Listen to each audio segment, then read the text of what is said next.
শরীয়তপুরের গোসাইরহাট উপজেলার আলাউলপুর ইউনিয়নের ঢালির বাজার, যেটা গরিবেরচর বাজার নামেও পরিচিত, সেখান থেকে ২ নং ওয়ার্ডে চলাচলের জন্য যে রাস্তাটি রয়েছে, সেই রাস্তাটি দীর্ঘদিন ধরেই বেহাল অবস্থায় পড়ে আছে। স্থানীয় সূত্রে জানা যায়, গত ৭ বছর আগে এই রাস্তাটি সর্বশেষ সংস্কার করা হয়।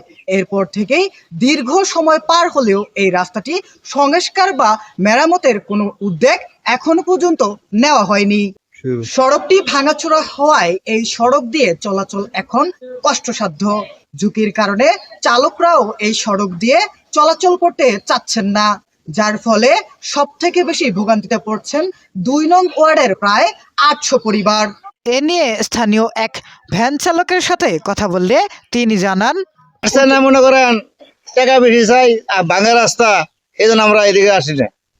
বেশি চাইলে এই জন্য আসি, অনেক ঘুরিয়ে আসা নাকি এখানে গরিবের নতুন দিয়ে ঘুরি অনেকখানি ঘুরিয়ে নাকি, এই জন্য আমরা এই রাস্তাতে আসি না। ভাঙা রাস্তা, ওই যে গেসুর বাড়ি অন্য গাড়ি পোল্ট্রি খা করাই এই জন্য আমরা এই দিকে গাড়ি আসতে গাড়ি চালাই না। এই রাস্তাটা করে দিলে ভালো হবো, রাস্তাটা ঠিক করে আমরা গাড়ি চালানো ভালো হবো, আমাকে যাত্রীও ভালো হবো, আমাকে চলতে ভালো হবো। এ বিষয়ে একাধিক স্থানীয়র সঙ্গে কথা বললে তারা জানান, আমরা রাস্তাঘাট যে ভাঙ্গা ছিল আমাকে ২ নং ওয়ার্ডে যাইতে চাই, গাড়িওয়ালা বলে গাড়িওয়ালা যায় না। ১০ টাকা ভাড়া ২০ টাকা দিলেও যায় না, গাড়ি অ্যাক্সিডেন্ট করতে হম করবো কেমনে, আমরা গাড়ি ভাড়া আমরা এই জন্য আমরা অনেক ভোগান্তি আছি। আমার রাস্তাঘাট বেশি প্রয়োজন। আমাদের এই রোডটা ১৫ বছর আগে প্রথম কাজ শুরু হয়, পাকা রাস্তা করছে।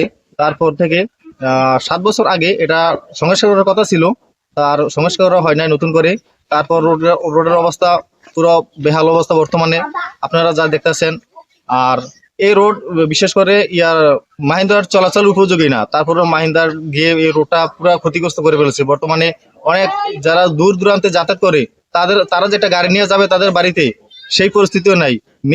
প্রতিদিন ১ থেকে ২টা গাড়ি উল্টা অ্যাক্সিডেন্ট হইতাছে, পুকুরে পড়ে যাইতাছে। শেখ হাসিনা পতনের আগে এই রোডটা সংস্কারের কথা ছিল, কিন্তু সে চলে যাওয়ার পরে এই রোডটা তার সংস্কার হয় নাই। আর বর্তমানে আর কোনো সংস্কার করার জন্য কোনো কেউ এগিয়ে আসে নাই। তো আমরা যে আমাদের নতুন আমাদের এমপি মিয়া নুরুদ্দিন আহমেদ অপু ভাই, আমরা তার কাছে আকুল আবেদন করি, সে দ্রুত এই রোডটা যাতে ব্যবস্থা করে আমাদের জন্য, যারা আমরা ভুক্তভোগী আছি, আমরা এলাকার জনসাধারণ, আমাদের দিকে সে যেন একটু তাকায়, আমাদের রোডটা একটু মেরামত করার ব্যবস্থা করে দেয়। আমরা তার কাছে এটাই আশা করি। গরিবেরচর বাজার থেকে মফিজ মাস্টারের কান্দির শেষ বর্ডার, অর্থাৎ এই রাস্তাটুকু প্রায় ১.৫ কিলোমিটার দূরত্ব ২ নং ওয়ার্ডের মধ্যে পড়েছে। রাস্তাটি বিভিন্ন জায়গায় ভাঙ্গা। হ্যাঁ, এখানে গরিবেরচর বাজার থেকে এই পর্যন্ত আসার জন্য গাড়ি চালকরা আসতে চায় না, কারণ রাস্তা বিভিন্ন জায়গায় ভাঙ্গা। আসলে তাদের গাড়ির চাকার সমস্যা হয়, গাড়ির বিভিন্ন ধরনের সমস্যা হয়। এই জন্য অনেক সময় অতিরিক্ত চার্জ দিয়েও আসতে হয়। আর ১.৫ কিলো পথ তো আমরা অনেক সময় হেঁটেও যেতে পারি, কিন্তু বিভিন্ন জরুরি প্রয়োজনে, যেমন রোগী বা অসুস্থ রোগী নিয়ে তখন দ্রুত যাওয়া দরকার হয়, তখন আমরা চাইলেও যেতে পারি না।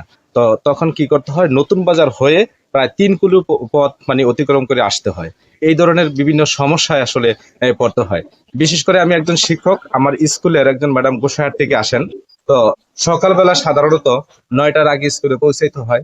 যখন গরিবেরচর বাজার এসে উনি অটো থেকে নামেন, তখন চাইলেই যে কোনো ভ্যান দিয়ে আসতে পারে না, কারণ অনেক ভ্যানালার আসতেই চায় না এদিকে। তাই আমার কর্তৃপক্ষের কাছে অনুরোধ, আমাদের জনসাধারণের এই সমস্যাগুলো দূর করার জন্য, যাতায়াতের অসুবিধা দূর করার জন্য, ইভেন শিক্ষা প্রতিষ্ঠানগুলোকে আরো ভালোভাবে শিক্ষা প্রতিষ্ঠানের শিক্ষকদের এবং ছাত্রছাত্রীদের আসা যাওয়া করে কার্যক্রম সুন্দরভাবে সম্পাদনের জন্য এই রাস্তাটা অতি দ্রুত মেরামত করার ব্যবস্থা করলে আমরা এই এলাকাবাসী কৃতজ্ঞ হব। শিক্ষা কার্যক্রম চলমান থাকলে ২ নং ওয়ার্ড থেকে প্রতিদিন প্রায় ৫০০ শিক্ষার্থীকে ঢালির বাজার এলাকায় যেতে হয়, কিন্তু বিকল্প দীর্ঘপথ ব্যবহার করতে হওয়ায় তাদের গুনতে হচ্ছে বাড়তি ভাড়া।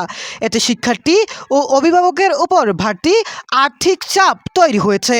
স্থানীয়রা সড়কটি মেরামতে দ্রুত সংশ্লিষ্টদের হস্তক্ষেপ কামনা করছেন। তাদের মতে এই সড়কটি মেরামত করা হলে এলাকাবাসী ও শিক্ষার্থীদের দুর্ভোগ লাঘব হবে।